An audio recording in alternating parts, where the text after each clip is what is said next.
Oh, hi again. Do you remember how you told me that I couldn't say very impossible?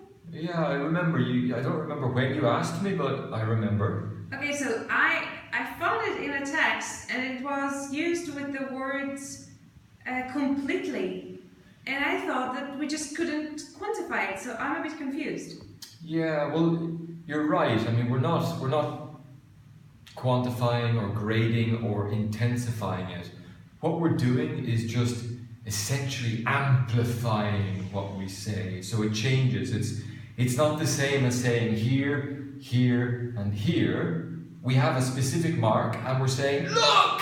So we use different adverbs to do that.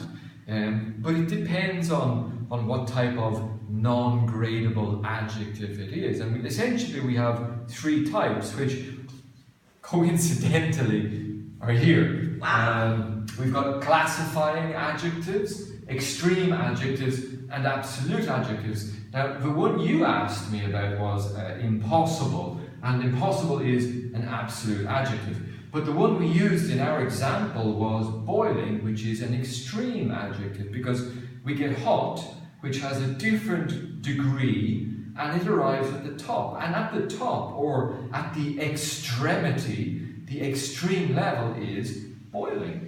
So if we want to emphasize or amplify these words, boiling, freezing, 0 degrees, or hilarious, which for you students who haven't studied for a long time means very, very, very, very, very funny, we can say completely or absolutely or totally. So somebody might say it's really, really, really hot today, and you could answer by saying yes, yes, absolutely boiling. Absolutely boiling.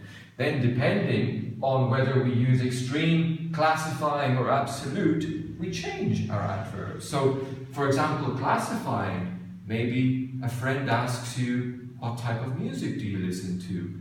And you might respond, well, mainly jazz, principally jazz. Okay, so can I say totally jazz? No, you can't. No, you can't. Unfortunately, you can't, because totally belongs in this area. Okay. These are things that you have to memorize. Of course, sometimes you may hear somebody using one there or here, but that could be specific use, maybe something located in one country only, or in slang.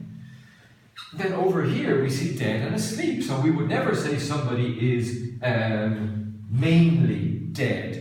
We completely dead, we might say it, but dead is dead. So we might say things like almost dead or nearly dead. Can I say mainly asleep? Mainly asleep. As an amplifier, no, you can't. Okay, However, because somebody is either asleep or not? Essentially, yes. Okay. Hey, that was great, thank you. My pleasure. Hope See to you. see you soon. Bye. See you, bye.